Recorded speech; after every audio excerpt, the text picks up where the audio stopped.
Okay, thank you everyone for coming this Friday afternoon. I really appreciate it. So it's kind of like we're on the informal talks. We can have a party.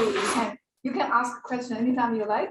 And I want to introduce my speaker, Benjamin Glixberg. So call him Ben, right? Yeah. So we met 2016 in San Francisco while he's doing his postdoc at UC San Francisco. We are joined together using AI for drug discovery. We work together, right? Then after he finished his postdoc, he got assistant professor position at the Icahn School of Medicine at Mount Sinai in New York. So this school, maybe it's hard to pronounce, very few people know it. It's top 20, no, top 12. 20.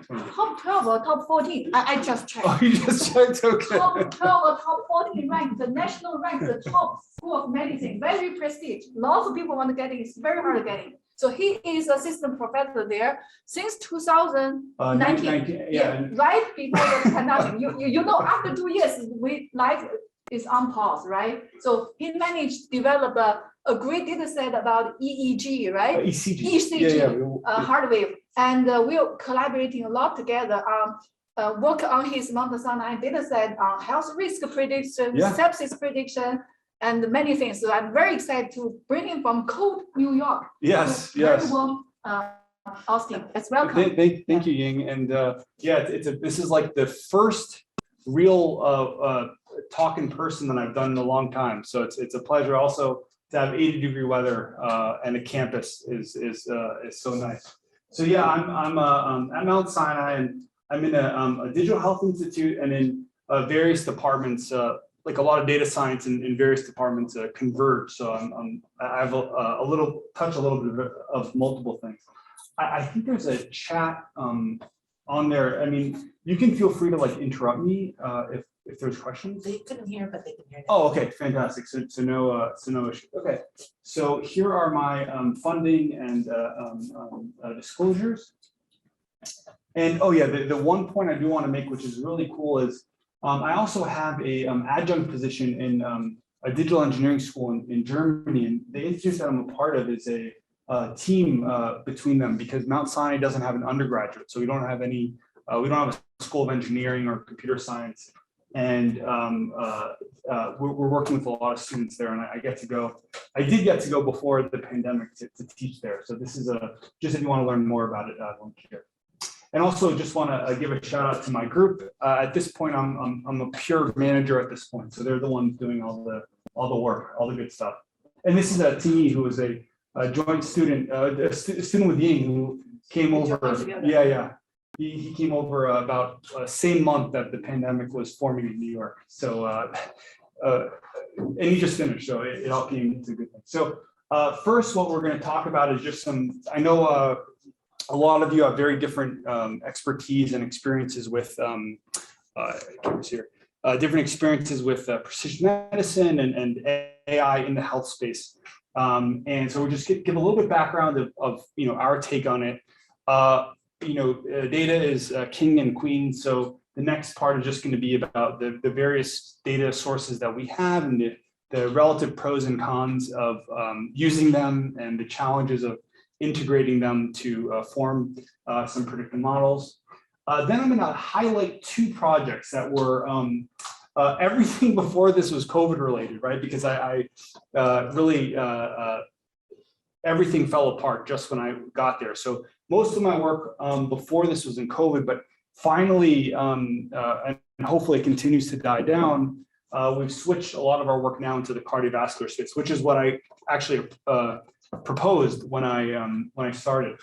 So we have two highlighted projects about using multimodal patient data, but really attacking a clinical question from different angles. And then a little bit of work that we're ongoing right now. So I think I'm gonna have, it's like 45 more minutes? Okay, great, fantastic. So first,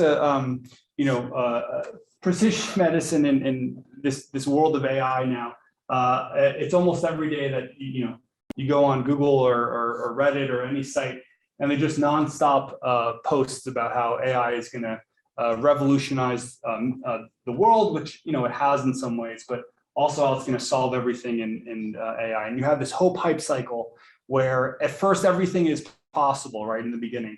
But I would say the more important thing is finally the hype is dying down a little bit into more realistic issues about applying AI in medicine. And some of these are really impactful works about the problems that can occur when models, for instance, are poorly calibrated or built on a biased data set in the beginning.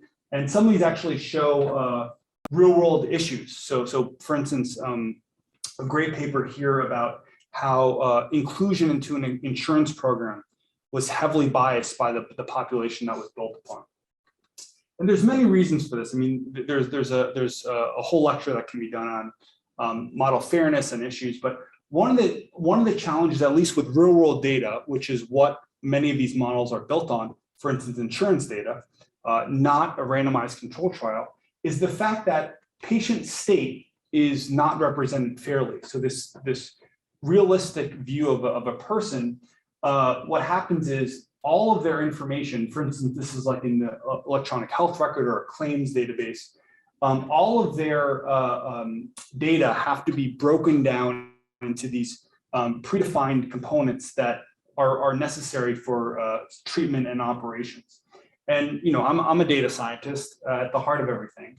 So what we have to do as data scientists is really we don't see this. We don't see the patient. We see the information that is abstracted from the patient. Then we built up a representation, and that reconstruction is almost always flawed. So if you work on a single source of data, there's a tremendous amount of bias that goes into this. And also there's from electronic health record data is what I work on mostly. And there's just a whole slew of other issues, heterogeneous data types, noise and incompleteness. Missingness is probably the biggest one just because it's missingness not at random. But there's a lot of issues. Furthermore, when you have different aspects of health, of patient information, they don't go well together automatically. So for instance, if you have X-rays, an image is fundamentally a very different data point than genetics, for instance. And so when you try to have these multiple types of data, in a lot of ways, it's like missing puzzle pieces where you don't get anything perfectly, and each one has their respective issues. I always like to show this a much better figure than I can make by Dr. Topol about really the vast amount of patient data that would be ideal to get to really build this 360-degree view of a person, where that would be ideal if you want to use for modeling for guidance. But of course, nothing like that even comes close to being able to exist. It would cost billions of dollars for all these things to do. So we have to really make use from what we have. So, a lot of the stuff that I've been really thinking with and talking with doctors and really thinking about how modeling can be done in health is really taking the different things that are available easily, right? We, don't have the $30 million for collecting data and getting everything. So really making use of what we can from real world clinical data sets, but also how we fuse these data, right? Really taking a lot of heart into the fact that they represent very heterogeneous data types. They inform very different things, and they should be cautioned in very different ways on how they're using it. So fusing the data, of course, is really important, and also asking really the right clinical questions. There are a lot of times where I've built projects and predictive models, and I present this to leadership in the hospital, and they say, well, this is a moot point because we're never going to change this, or this doesn't represent any kind of problem that would help us. So really what I found and what these projects were really partnerships with clinical practitioners, with the goal, of course, of not replacing them, right? I think that was the heinous error that happened in some statements that were made about how AI is going to replace doctors. And really, it's about how you can help augment and aid their practice. So all of the work that I'm going to talk about today is really represented in the data that we were able to have access to and integrate. So for this project, I mean, we work with many different types of data, genomics data, imaging data, but for this project, we're really going to focus on three aspects that were really needed, and I'll say why they were needed, but needed to do this kind of work. So it's electronic health records, clinical notes, and electrocardiograms. So first, everyone is probably familiar with what electronic health record is. If you've been to a doctor, that's what your clinical practitioner is doing half the meeting, is they're typing up your impressions about what happened and recording what was done. But from a data science perspective, it's a little bit different. From a data side of things, we can think of it as structured, semi-structured, and unstructured. So from structured data, that's stuff that has a predefined form, predefined fields, and predefined vocabulary that can be in there. For instance, disease codes or medications. I'll skip semi-structured for a second, but the unstructured data is free text often, just clinical notes. And really, in a lot of ways, this is the hardest to deal with, right? Like natural language processing is required, which is a lot easier than querying a table or an Excel spreadsheet, such as in structured data. But of course, it's where I think a lot of the bulk of information is. A lot of things on impressions, symptomology, what the thought process of the clinical practitioner. And of course, there's semi-structured data, which has some standardized fields, but mostly deals with free text. And both of them have their value, and we actually utilize both types in our work, but just want to make the point that they're fundamentally very different, and fundamentally very different in how they can work. We're gonna talk a lot more about what the electrocardiogram is, but I just want to show you from a data perspective. The ECG represents it's when a person goes to the hospital and there's complaints of some kind of chest issue, it's the electrodes that are put on the chest that represent the electrical activity of the heartbeat, and there are different leads which represent different axes in the three-dimensional conformation of the heart that maybe help localize where the electrical anomaly occurs. And this is really, if you think about it, 5-second snapshots taken at 500 hertz for 8 different leads. So it represents tens of thousands of points of data that are also not traditionally used in healthcare monitoring. They're used visually, but not really from a data perspective. Hello. Yes, please. On the other slide, the unstructured. Yes. So, is this an example, or have you talked to like the hospital management about whether there's really a need to keep the data unstructured? Like, what's the pushback on making it more structured? Well, the challenge is, so typically for a visit, you have both, right? So you have the structured stuff of like what medications were taken, easy things to quantify, lab test results, very, very easy quantification. But a lot of the free text can't be standardized easily. Now, there's a lot of projects now that are trying to do this, right? They have smart forms and they try to help automate this process. But there's a lot of like progress notes, for instance, that are very descriptive. Patient came in and complained of left shoulder pain. So, but did not experience any accident. So that kind of information is very hard to represent as like a single token or unit in a structured field. Patients presenting with severe cough. Yes, you could have cough and severe as a qualifier, but it's much easier to represent this way, and that's what practice is used to. But some information is put in structured data. But it's a great point. So can I interrupt you? Yes. Hello? Yeah, they're on Zoom. Oh, this is, Yeah. Was there a question? I guess. Yeah. Can you hear us? Hello, Yes. can you hear us? Ben, you should say yes. I can. Oh, yes, yeah, I can hear you. Yes, sorry. Can you update me the slide sharing, because we are still seeing the first slide on Zoom. Are you kidding? Oh, man, thank you for, okay. What? How could that be? Yeah. Does everyone see the first slide? On Zoom, I see the first slide. If you look at the chat, several persons are in the same situation. Stop sharing and Maybe stop sharing and share again. Yeah, sure. Stop sharing and share again. You're sharing PowerPoint, right? Yeah. Oh, maybe you are on the presentation mode.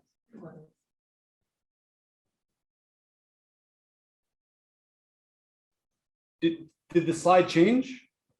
Yes, it did. Thank you.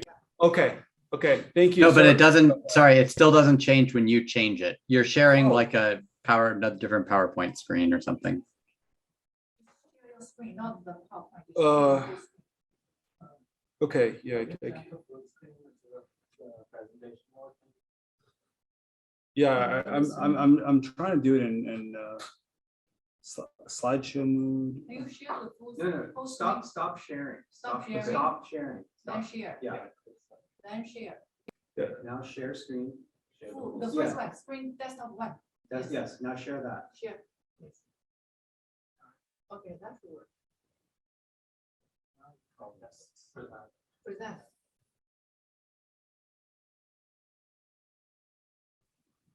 Try moving back and forth. Find your slides. Yeah, it's perfect now. Thanks. Okay. Okay. As part of the early efforts, I was able to help co-found a center that helped amass many of the data types that we're going to talk about together, and really, plugging them in together via various ETL pipelines was invaluable to help of different data warehouses. So just some quick background about Mount Sinai. So Mount Sinai is located on the Upper East Side of Manhattan. So it caters to a very diverse population. And there's many hospitals that are containing this. And this really allows for over 5 million patients with clinical data and over 67 million clinical documents. One thing that I led the initiative of was to unlock the raw waveform data of the electrocardiogram. This did not exist beforehand, just because it wasn't really necessary for clinical practice. But after losing some hair and losing some sleep, we were able to get one of the largest and most diverse data sets available. So the one, I talked a lot about big data, but really the use is what we can do with it. So this is not what I'm going to talk about today. I just want to give a quick shout out to a graduate student of mine who built a unsupervised representation of all these data. So on the top here, each point represents a clinical concept. And we learned via unsupervised methods.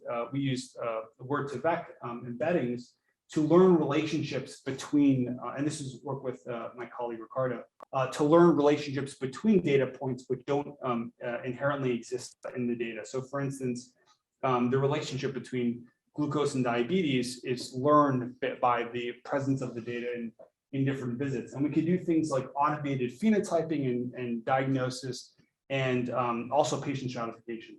So I just wanted to give this shout out because it represents something that really requires such a volume of data. So the first project is by a postdoc of mine. Akil is absolutely fantastic, and co-mentored by Girish, a colleague, about using all these data types to help the screening process for heart failure. So heart failure is really the thickening of the ventricular chambers, which affects the flow of blood. So if you have a reduced flow of blood, this can lead to a lot of devastating issues. And one of the issues which caught my eye, which my cardiologist colleagues were talking about, is the rate of misdiagnosis. So in the hospital, this rate can be up to over 16%.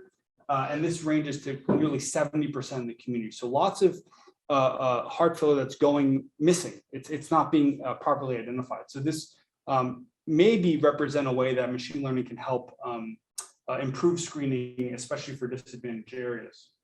So just to give some more context about how the ECG fits in all this. So it measures the electrical activity of the heart. It's ubiquitous and it's often the first line of investigation. So it's done on people pretty regularly. It's inexpensive, so it can be done in smaller communities, and it's easy to administer.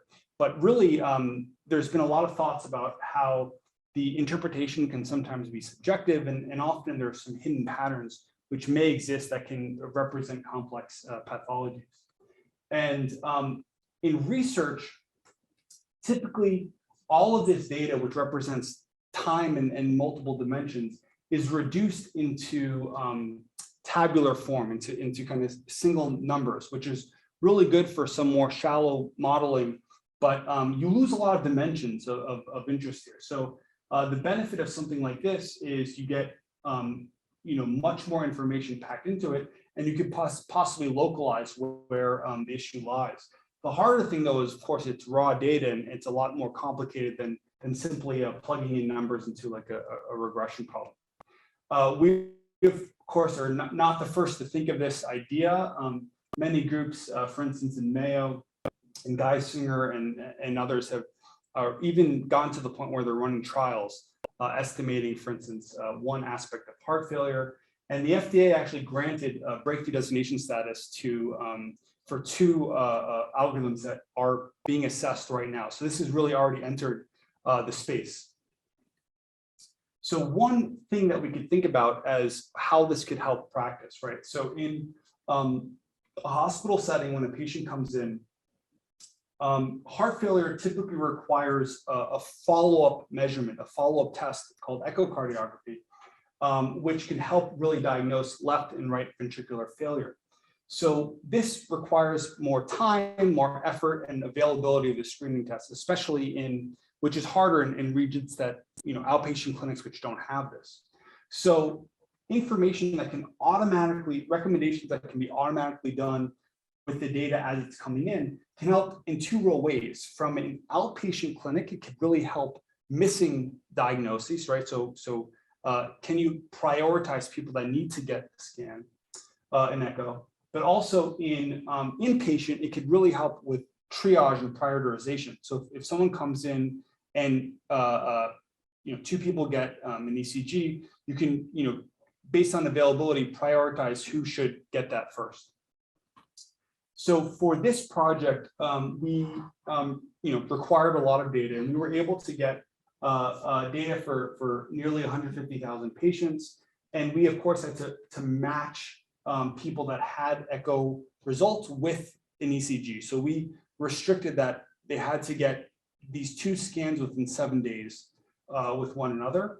And for the left side, we were able to predict just the number. So it represents the proportion of blood that flows on the left side of the heart that then gets pumped to the rest of the body.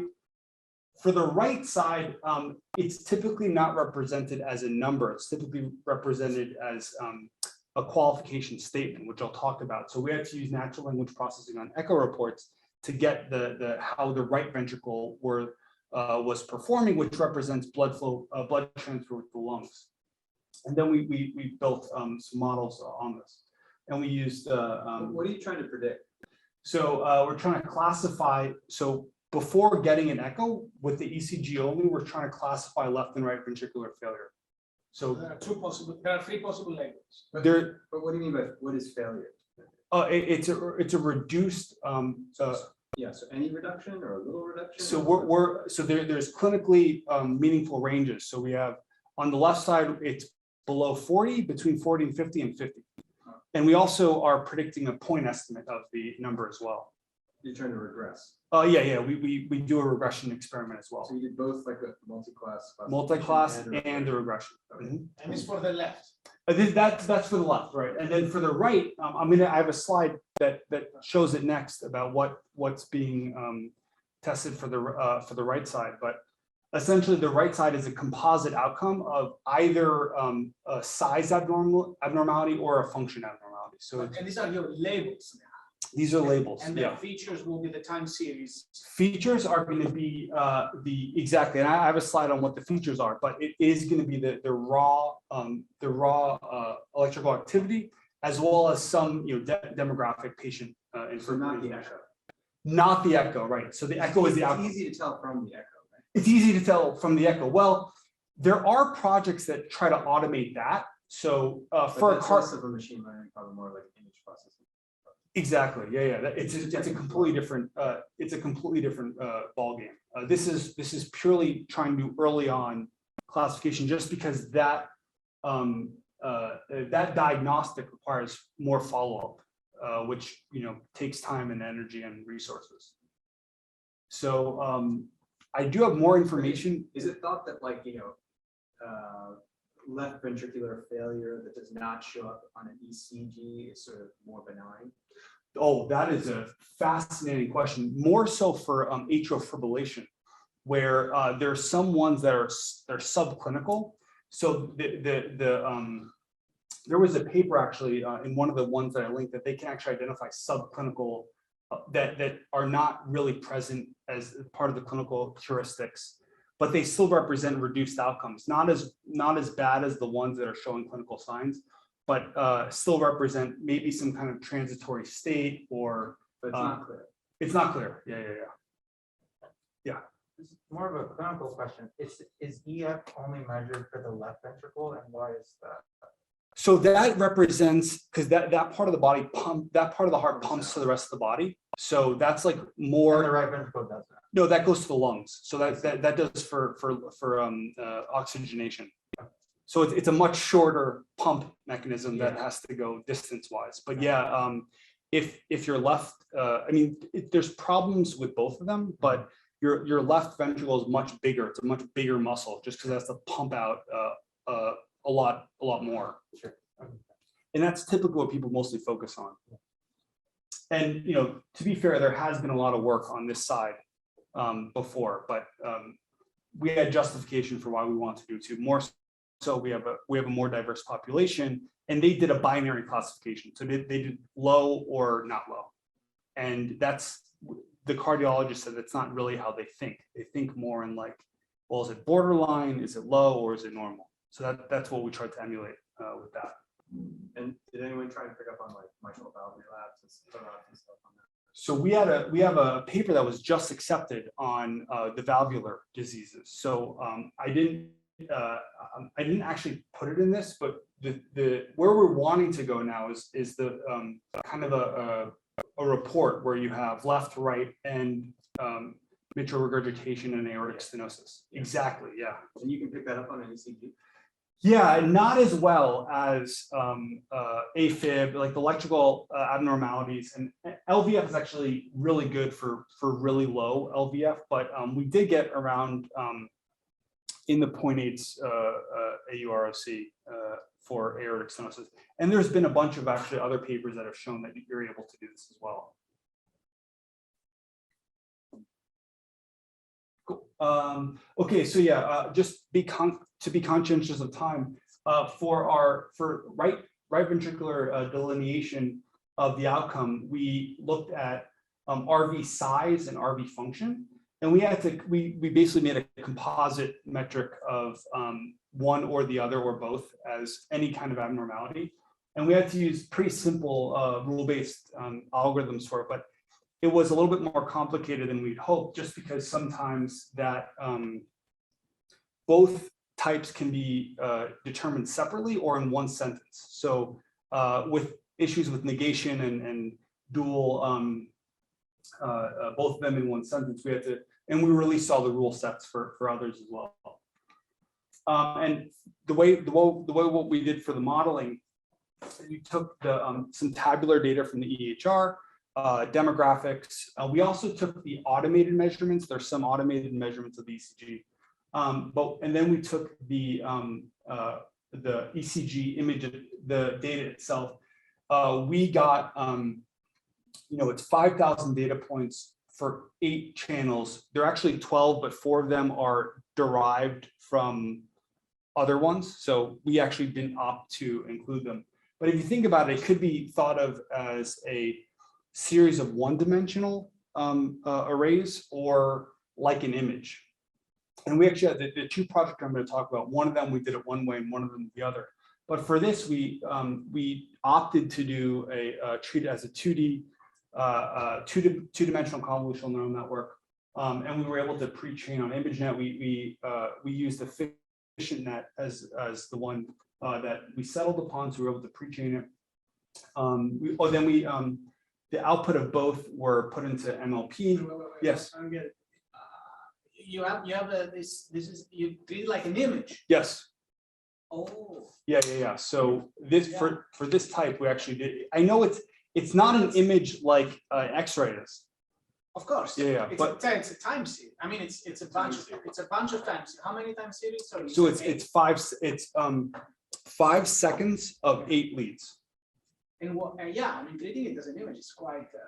But that mimics Quite the bizarre. clinical workflow, right? Isn't that how? Yeah, I mean, they doctors view it as an image themselves, but from a modeling standpoint, it could be argued that one-dimensional is better. Well, but I guess this is actual time series. This is represented. It's not that you get physical printouts. It's actually easier for you to. It would be easier to put it as time series, correct? Yeah, I mean, and the second project, we do that. We do put it as a 1D CNN with 8 channels. Okay. But it's a little bit of a brave new world in. But it still works. So. Yeah, it still worked. Yes. Yes. And I don't want to derail you. No, please. Yeah, because it's it's essentially periodic except for abnormalities. And could you also look at more basic transformations like Fourier or wavelet? So that's what the field was up until a couple of years ago. Everyone was doing Fourier transformations. It's a really tricky point, and something that you just hit upon is it is temporal, but unless there's like a rhythm disorder, it's in some ways not temporal, because each heartbeat in theory shouldn't be that different from one another. So you're really getting for most normal rhythm ECGs, you're getting the same information repeated. Yeah. So we had another project where we actually tried to leverage that point to create more training samples by like chopping up the beats as more training samples. But the vast majority of work on this has been in the using Fourier transforms. And your CNN is better than. We didn't do a direct comparison, but the performance overall was similar which would have been done with other work. Is the data set public? Like, are you making? No, so there is a public data set on PhysioNet. PhysioNet does have a public, it's called a PTB database. So what we're doing because it's very hard to get approval to release data publicly. So what we're doing is we're for future papers, we're building the same models on this PTB database and just releasing code that can do the same thing with that format of data.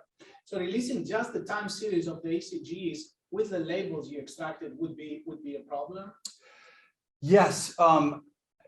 Any kind of releasing anything from a patient requires, I mean, even if it's de-identified, it requires like the hospital has to approve it, and the institutional review board has to approve it, and the data use committee has to approve it. It's ideally we're hoping to get there, but it's a. So there could be a patient that has a very unique ECG, and then I could identify that patient. Maybe, yeah. How do you know? How do you know? Yeah. Yeah, do you know gait, like how you walk? It's actually a significant person, so you can actually. Well, there was a big lawsuit with Google because there was de-identified data that was matched to like your phone's. They could potentially track who you were by like when you entered even though it was de-identified. Well, the problem is, I guess it wasn't. Knowing if it is de-identified is the problem. Yeah, that word is not. Yeah, right. What it always Is means. this zero-shot learning, or did you fine-tune? we fine-tuned. So I think it took about like 4 or 5 epochs epochs to get. But yeah, we fine-tuned the efficient net. Okay. And I'm surprised you.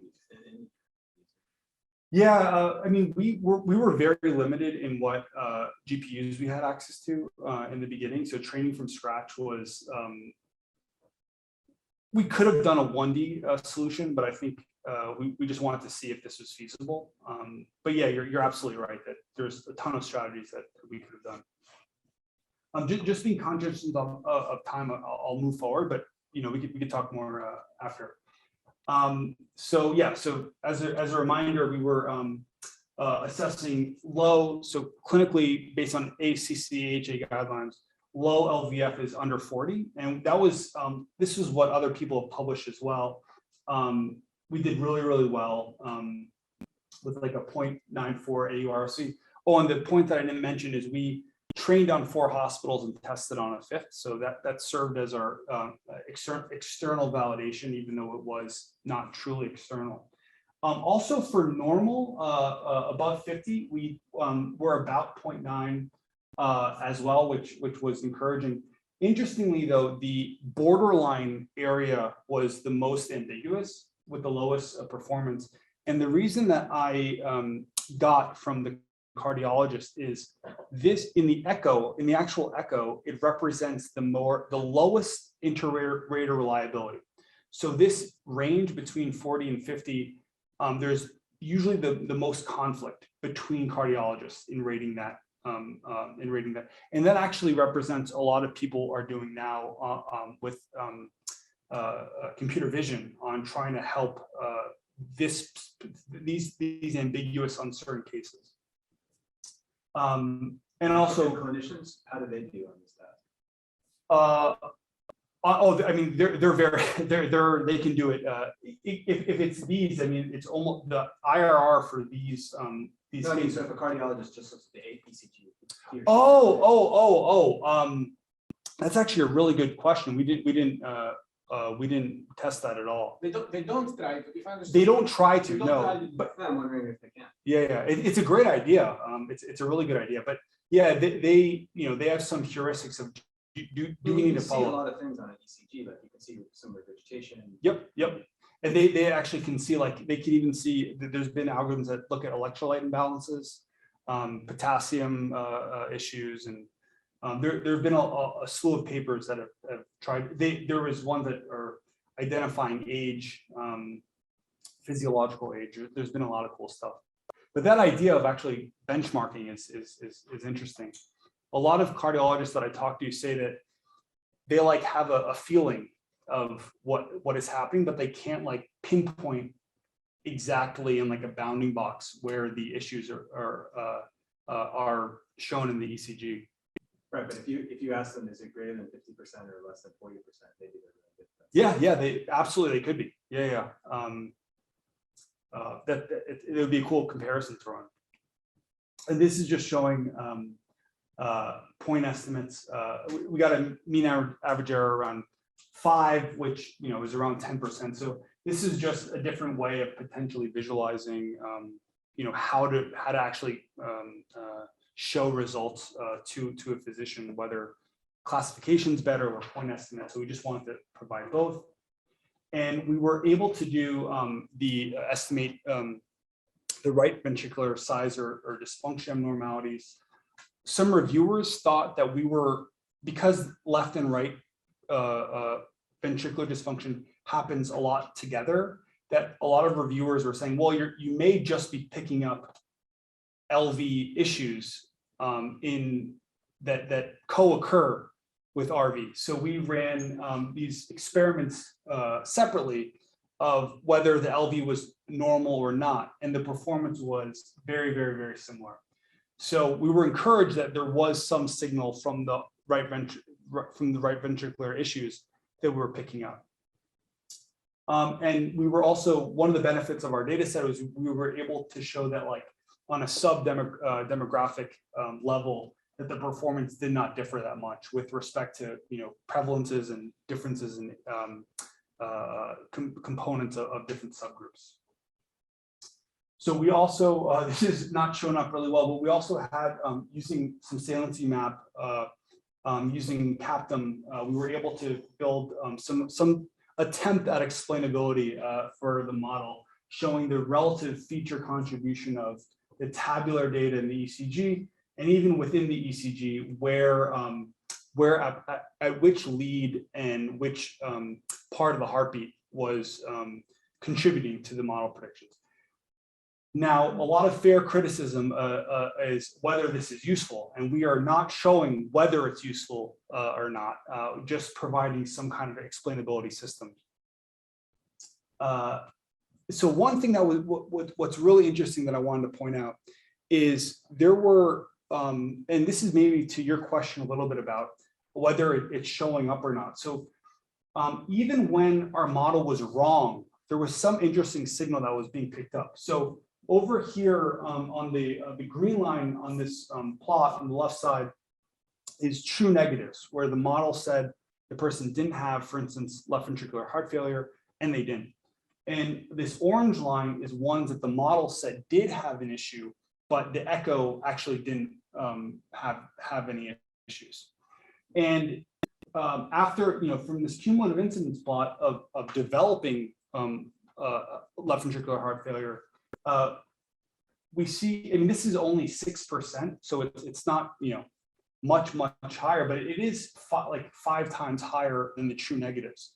So there may be some latent signal, and this is what we're talking about certainty quantification. If there could be, perhaps the model is, more or less certain about these ambiguous cases, but there may be some information that the model's learning that does reflect some kind of transformative or preclinical or subclinical state that is just not showing up yet, but will show up. Are these figures statistically significant? We didn't do a statistical test, just looked at rates, but right, but it turns out that it depends on how, it depends on what the background. How many people are there? Whether or not it's statistically significant. It looks pretty smooth. What is N, I guess, is the question. Yeah. Yes. How many people? How large is the sample size? How many false positives? 140,000. Well, that was the. It would be how many negatives there were. I don't know off the top of my head. I think it was like maybe like 80-20 in terms of prevalence for the outcomes. But yeah, in the paper we actually have the ends for these. I just cut them off. But yeah, it's a good point. It has to be taken in context. So I know we only have 5 minutes. I may not be able to go into the next project. Just I'll talk about limitations that we had. So we're able to do it. And I didn't show it, but we did a lot of baseline assessments of like shallow machine learning models. So we did, random forest, SVM, XGBoost, logistic regression using automated parameters and some key clinical features. And we weren't able to achieve near performance. There were a lot of limitations, of course. This was a single health system. We tried to emulate an external validation as holding a hospital out, but it's true that the patient population is probably similar within a health system than across health systems. So that represented a big issue. And the other big issue is that it's all retrospective data, right? So this is data that's been collected, cleaned, processed, and we didn't assess any kind of thing in practice. So it could be, it's in some ways probably easier said than done. So coming up with prospective trials would be a key next step. I only have maybe a couple minutes left, but I guess I can just really give a shout out to Suleiman, who's a fantastic medical student. What this project did was instead of trying to increase screening yield from like catching underdiagnosed things, he tried to improve the specificity of a model. So using the ECG data and clinical features to improve specificity of testing for something that doesn't have a lot of very specific aspects. So pulmonary embolism is one of them has very non-specific features like shortness of breath as a symptom, D-dimer abnormalities, which could represent a number of things. And so he was able to show that the system was actually able to pick up some potential pulmonary embolisms in an acute setting. But yes, we're definitely now we're trying to do federated learning with working with multiple health systems and how we present this data effectively. And I guess in the last couple of minutes, just want to thank my lab and institute, and apologies that I wasn't able to get through the second half of the project. But thanks to everyone.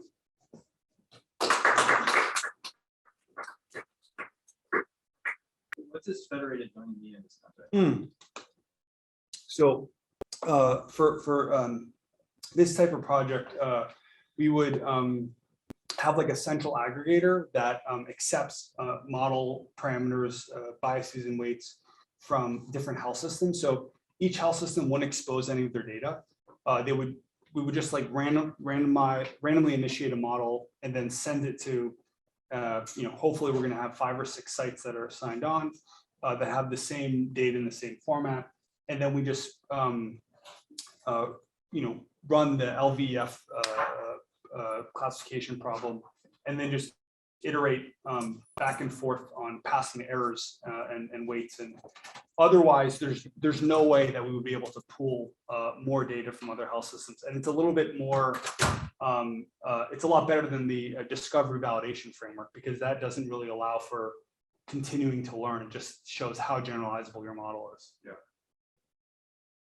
Yeah. Sorry to bog you down. No, please. About the first project. Yes. Can I just clarify? So it was a single model trained end to end on both modalities? No, it was not a single. It was not a single model. So we had a multi-class problem for the LVEF.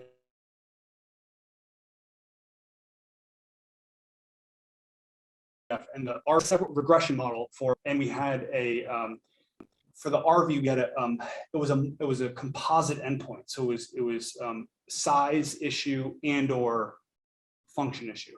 So there were three different kinds. Okay, I guess I'm asking like for the branch that processes ECGs, and the branch that processes tabular data. Were those trained simultaneously? They were. So both of there were separate ones for each model, but the output of each one was fed into one single MLP that was used to make a single prediction. Okay. So, and we actually I didn't show it, but just to give you one sense of what else we did. So for this one, we chose, so this was using not an image, this was using a one-dimensional convolutional neural network with 8 channels. And we actually performed dimensionality reduction of PCA on the final layer and fed that into a model, into an XGBoost model with EHR data. And that actually worked pretty well as well. Interesting. So this is an interesting research area to me, like coming from a deep learning computer vision background. I want to design some like single elegant architecture for everything at once, but there's something to be said for having like modality specific models. Because then if an entire modality is missing, you could still get a final prediction. And we did a lot of sensitivity analyses. That's a great point. I wish I had more time to talk through all this, but we actually did a lot of sensitivity analyses about informative missingness. Because for this, for instance, if a lab test is done, like a D-dimer test, for instance, it's not random. We're actually cheating if we know that was done because some clinical practitioner thought there was something wrong. And so by virtue of having, we don't even probably need the value. By virtue of that having it done, it's probably a moderate to high risk a person anyway. Yes. Yeah, just one last question related to that. So then what is your take-home message about the best way to combine multiple modalities? There's the answer is there's no best answer yet. I mean, we've only like scratched the surface in doing it in different ways. There's different benefits of each, right? one thing is dependent on which data you need, right? So for this project, most of the work was actually not in the fusion. It was coming up with the different, for instance, thresholds for cutoffs of feature inclusion. Like what happens if you don't include, ablation, basically ablation experiments for very relevant features, because the truth of the matter is it's not a fair experiment to run if you already have this information. So we're definitely exploring more and more options, but these are just two ways. And of course, from a fusion point of view, you could do early fusion, late, like a voting scheme, late fusion. These are just two ways that we've tried it so far. It's not unique to medical data. When distortion classification, you have amino acid sequence and you have a 3D structure. So what people do that. It's a wild west. Yeah, because other than the naive or obvious thing of just having these two MLPs that combine, I'm not sure what's the take home. People try various things. Like one thing people try for sequence data is to feed it through a transformer to get a representation. 3D structure, you view as a graph in a network, and then like that representation you feed into the graph. But lots of people try lots of different. Yeah, in some ways, I mean, we were feeding in a representation into here. But I mean, this is a PCA, but embeddings it would be a lot better. Did you see any like appreciably different result? Yeah, I mean, the sad fact that these are just two separate projects that we didn't do like the full comparisons of each, but from this Shapley plot, we did find that so the PCA1 of the ECG was pretty important, a top 4 feature. So we were encouraged that something was being learned. The hypothesis for the pulmonary embolism project actually came from the first one. A lot of people would say, well, how the heck would an ECG be able to like reflect anything about a clot? But the hypothesis is if it's close enough to the right from the right ventricle, and we actually did a localization experiment that we found the ones that were closer to the heart were easier to detect. That would represent some kind of subtle change, which may be shown, and I think we've at least demonstrated that there's reason to work further in it.